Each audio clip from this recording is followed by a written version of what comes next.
During the Satanic Panic, they said D&D was dangerous. They were right. Live on Kickstarter right now, Chaotic Neutral is a 48-page comic book and full-length adventure module inspired by and compatible with your favorite old-school fantasy RPG. Written by Mark Sable from Miskatonic and illustrated by Chris Anderson from Heavy Metal, it also includes a satirical chick-tract-inspired minicomic by Ryan Brown.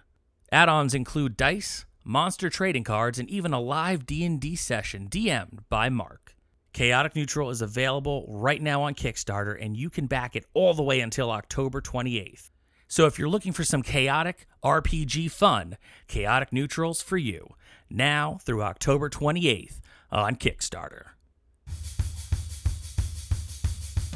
This is the Vintage RPG Podcast, your source for the best in classic and contemporary RPGs. With your hosts, Hambone and Stu.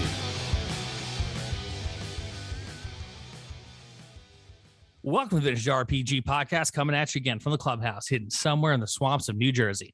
I'm John Hambone McGuire, and with me, as always, is the founder and publisher of Unwinnable. The last time he got this babe to go into the woods, it was for his bachelor party, Stu Horvath. That one sells all sorts of stories. We played D&D in a cabin. That was it. That's all that happened. We ate some delicious barbecue. There was a hot tub that no one went in because we were too busy playing dice into the wee hours of the nights. Yes, sir. So this episode is pretty cool because not only are we going to talk about Babes in the Woods, we've got another indie RPG elevator pitch brought to you by our friends over at Exalted Funeral.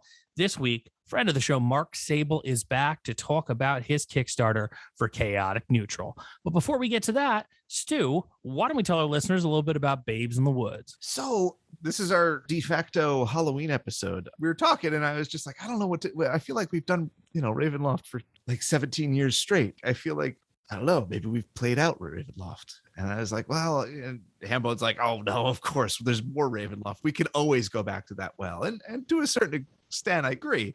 But I was like, okay, let me go to the clubhouse. Let me see what I can find. And then smacking me right in the face is Babes in the Wood. And I was just like, how was this not the thing that I immediately thought of? It's the perfect time of year for this game. So it's by our friend Adam Voss, World Champ Game Company. This is a second edition, kickstarted in January of this year and released this summer. It's a beautiful sort of rethink of the original, which I believe was his first game ever designed. And it's a beautiful little full color book that kind of really scratches at like that kind of perfect Halloween nostalgia that aims to capture like Halloweens that never were, like that kid adventure kind of vibe. So much of it is almost like an antique costume quest to me. Dude, how are you in my brain right now? That's what I was going to call it. Like the vibe is very much like old school Halloween decorations and cards, like where it's like turn of the century, like kids with rosy cheeks and they're wearing like a carved zucchini on the porch because like the traditions were still sort of malleable in that way. And stuff just looks weird. Like there's giant pumpkins, like there's a giant pumpkin on the cover of this. And it's just like everything's just a little bit different than what you expect. But like the overall vibe and love for the holiday is very much in line with the Costume Quest video game, which I have much love for. Very much in line with Costume Quest, very much in line with Over the Garden Wall. Over the Garden Wall was the other thing that I was going to mention. Yes, yeah. Absolutely. It's got such, and I just rewatched that recently. I just watched it in like one afternoon and I sat there going, man, like I could go over to my shelf right now. I could pull Babes in the Wood off and we could play Over the Garden Wall seamlessly. Absolutely. And the book itself is beautiful. And I don't want to undersell this because it does look like giving like a child's like first Halloween book to a kid. Like, oh man, this was like the book that I had when I was a kid. I can't wait to share it with you now because you're going to love it as much as I do. Except now this book is for like an adult who loves Halloween so much in his heart still to this day. And this really is a love letter to like that Halloween, like Stu said, that never happened, but you always wish it did. And it was always happening in your heart. But now it's on paper and you can roll dice to it, which is awesome. Yeah, Kim Nguyen is the artist, really brings the proceedings to life, I think. A nice, clean, cartoonish style that sort of defies era. The system itself is powered by the Apocalypse, which I'm playing another sort of Halloween-themed game. It's called Rhapsody of Blood. It's basically Castlevania, the role-playing game. Hell yeah.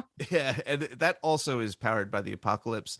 So the idea of powered by the apocalypse, it's based on Apocalypse World, which there's like a million games now that are powered by the apocalypse. The idea is that you kind of talk through your game and your actions and interacting with the GM until you trigger what's called a move. Each character has their own specific playbooks, and there's also general playbooks for both players and the GM. And the move makes you roll, and it's like a very customized little box of action and reaction. And I find that these games, they're very roomy. You have a lot of room to kind of just like do your own thing, and you kind of like do your own thing until you accidentally trip over a mechanic, right? Right. Which is great for a game about being lost in the woods. That does make a lot of sense, dude. Yeah. And it also has the benefit of being like super rules light, because it makes the game primarily a conversation until you hit something where you need to resolve it with the dice.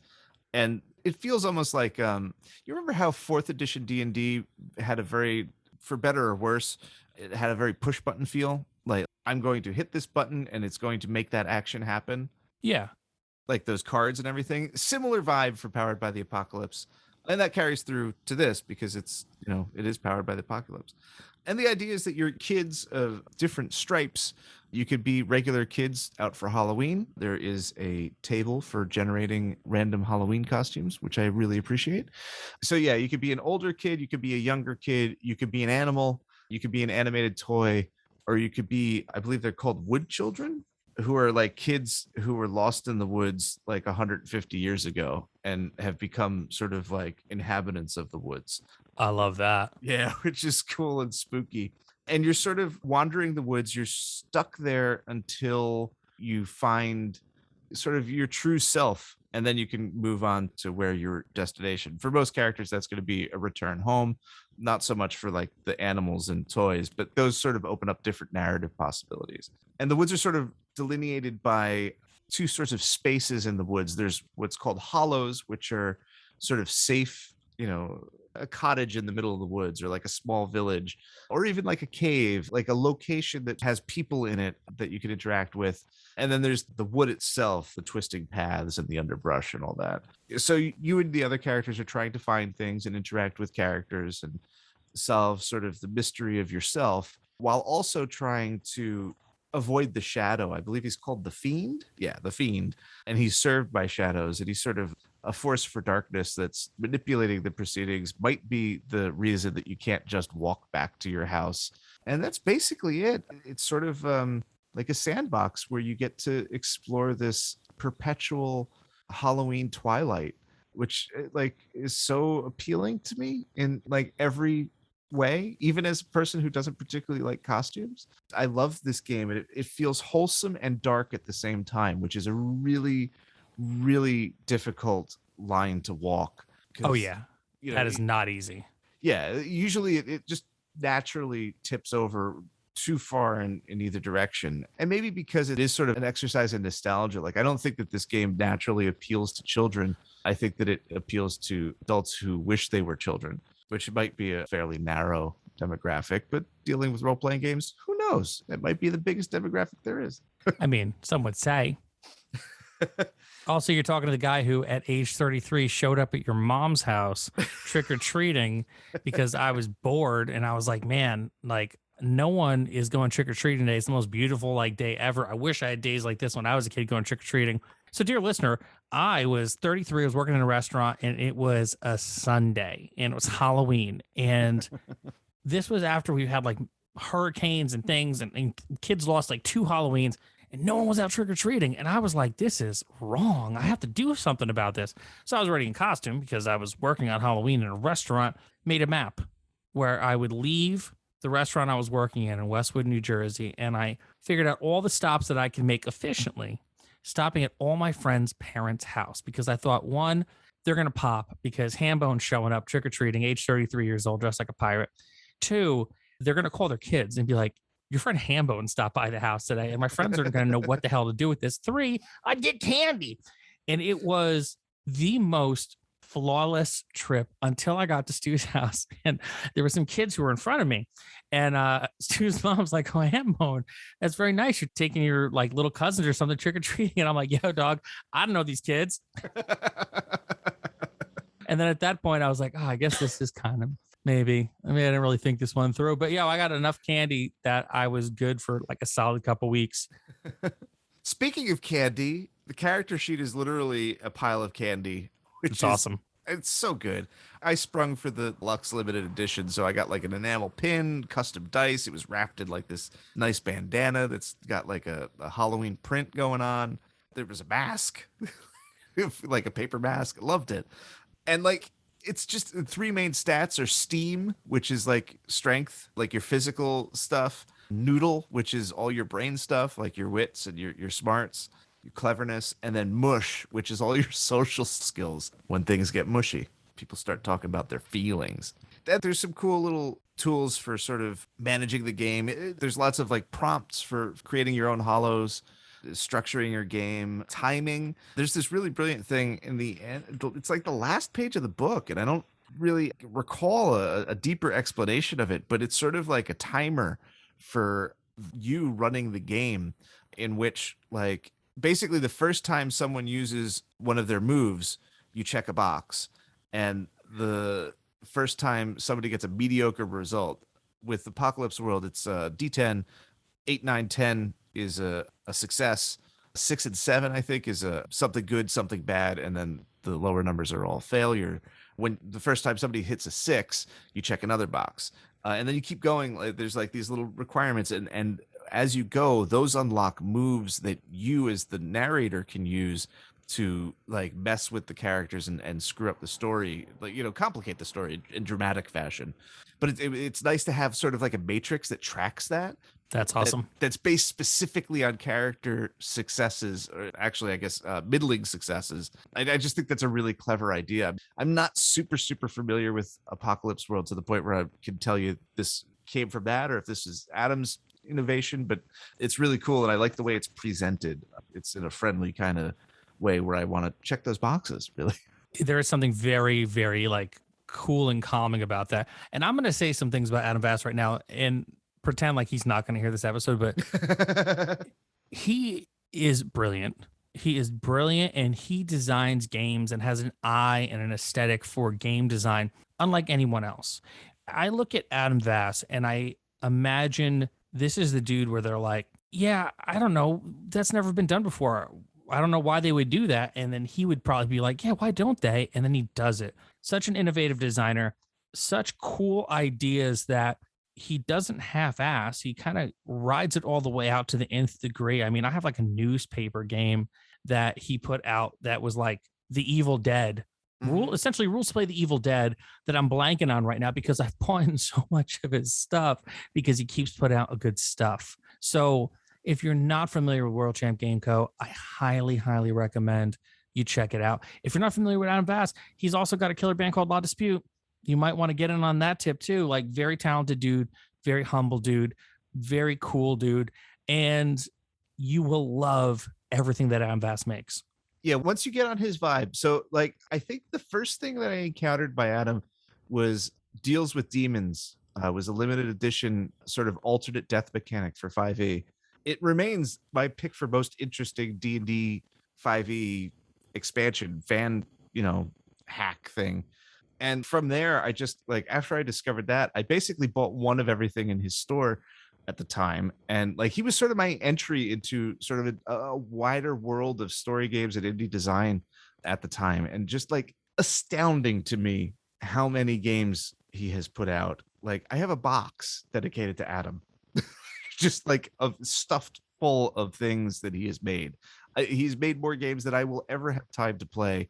I've read almost all of them, and they're all fantastic, thoughtful things. I think it takes a very special kind of designer to design at the pace that Adam does, while maintaining like the level of quality and thoughtfulness that is apparent in all of his designs, whether they be in a box or on a postcard.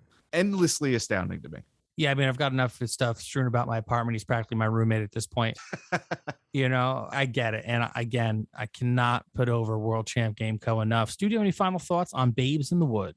Hambo, this episode drops on October 25th. I have no idea with the postal system how it's working right now. If you could go right to the World Champ Game Company store and buy this book and have it at your house in time for Halloween, but I think you should try. I think that you should go out and buy this game right now. Never tell me the odds. Because you know what Ministry said many, many years ago? Every day is Halloween. Wow. You bring it back and end it on a Ministry quote. That's all I got. Let's go do the elevator pitch. All right. And as promised, we've got another indie RPG elevator pitch brought to you by our friends over at Exalted Funeral. Today, friend of the show, Mark Sable, is back. You may remember him from the episode where he came on and pitched his comic, Miskatonic from Aftershock Comics. Today, he has got a Kickstarter that is wrapping up tomorrow, and it's for a game called Chaotic Neutral. So, Mark, why don't you tell our listeners about Chaotic Neutral? Well, Chaotic Neutral, both a comic book and a game that's inspired by and compatible with old school role-playing games. The idea is sort of inspired by like the Satanic Panic of the 80s. And it's kind of our tagline has been like, what if Dungeons and Dragons was as dangerous as our parents warned us about? It's a 48-page comic, and it's drawn by which I've written, but it's drawn by the great Chris Anderson, who does Heavy Metal and Creepshow. And he really found like this Earl Otis kind of, old school style, but with a dash of his own stuff, a more modern thing that we think like just really, the idea is it's like, what if a Dungeons and Dragons comic had been written, in the 80s, but it had all these things that you weren't supposed to have, like devil worship and human sacrifice. And, while it does have violence and some sexuality in it, we've updated it for modern sensibilities. So it's a much more inclusive and diverse cast. The nudity in it is not exploitative, or it's not like chainmail bikini kind of stuff. And then at the same time, something I know somebody has to have done this before, but I've never seen, I remember like back in the day when DC had the license for D&D, they do like the Dragonlance comics, the Forgotten Realms comics would have, stats in the back, but they never had like a full adventure. And I was always like, oh, well, how cool would it be if you could actually play the adventure that you just saw these characters go through. So it's a 48-page comic. It's also got a full like low-level adventure module in it that right now is compatible with OSR and early clones like BX and AD&D, but we're inching at this point, as we're recording this, we're inching towards a stretch goal that'll make it compatible with 5e. And then on top of that, there's a great comic writer and artist, Ryan Brown, who's doing this satirical take on a parody of a Chick track, like the Dark Dungeons thing so we're pretending as if like, okay, here's this warning from parents and religious groups telling you don't actually read this comic. And, we're offering these monster trading cards by a bunch of great artists that have some classic and original monsters on one side and stats on the back. I'm also offering to DM, some sessions if people want me to be their dungeon master for the adventure. Well, that's very cool. That is very cool. And I feel like it covers all of the bases when it comes to like 80s and early 90s style D&D RPG nostalgia, running the whole gamut from comic books to heavy metal stuff to dice and Dungeons and Dragons. So that's a pretty cool concept. Thank you. Yeah. I mean, the idea is to try to tap into what was fun about that without, some of the problematic aspects of it, but also there's a whole new audience for Dungeons and Dragons now and for role-playing games. And it's one of the fun things is just, we were talking before I came on about going to New York Comic-Con and just seeing how much more diverse comic fans and game fans are in terms of age, race, ethnicity, sexuality, all this stuff. So I want to try to capture in both the game and the module, like what was fun about those old games, but at the same time, like make sure that everybody can enjoy it. You might have heard me laughing a little bit when you said that the nudity isn't exploitative. Having read the comic book, folks, you're in for a very massive surprise. Yeah, well, so yes, I mean, I'll say we're equal opportunity in it. You definitely will see, more of some monsters and demons than maybe you have before. Man, I turned that page and I was just like, whoa, really going for it. I so don't want to spoil it, but yeah. If you're going to go no half measures, man, Right.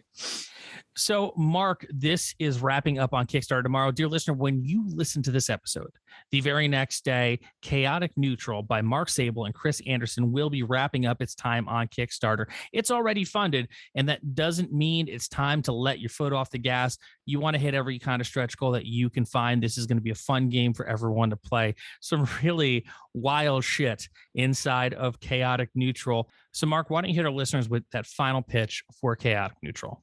So again, it's a combination comic and role-playing adventure in one, which I think is just unique in and of itself. But for both of those things, it's just got that tone of, really pushing it out there, sort of dark, but also darkly funny. It's 70s, 80s RPG stuff, like demon. We mentioned the demon nudity, violence, demon worship, lots of death. It's kind of like a little bit of a DCC funnel module in terms of killing off characters. But I think it's going to be a lot of fun.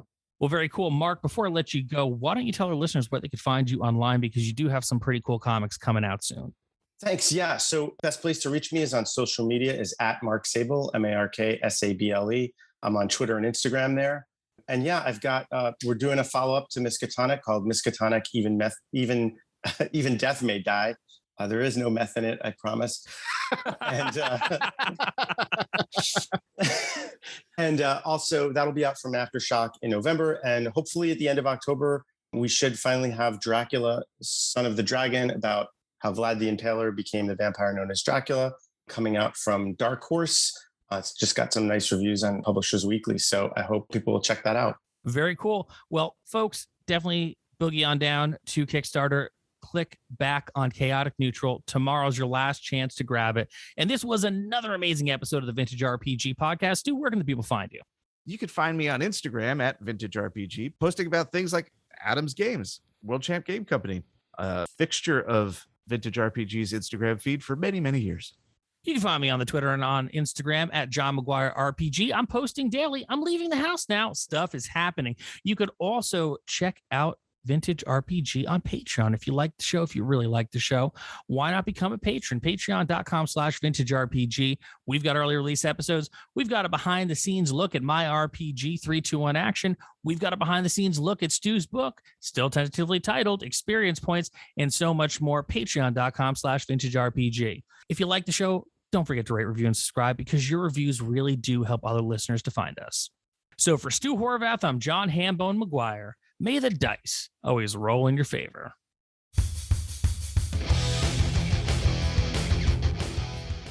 Thanks for listening. Don't forget to like, review, and subscribe to the podcast.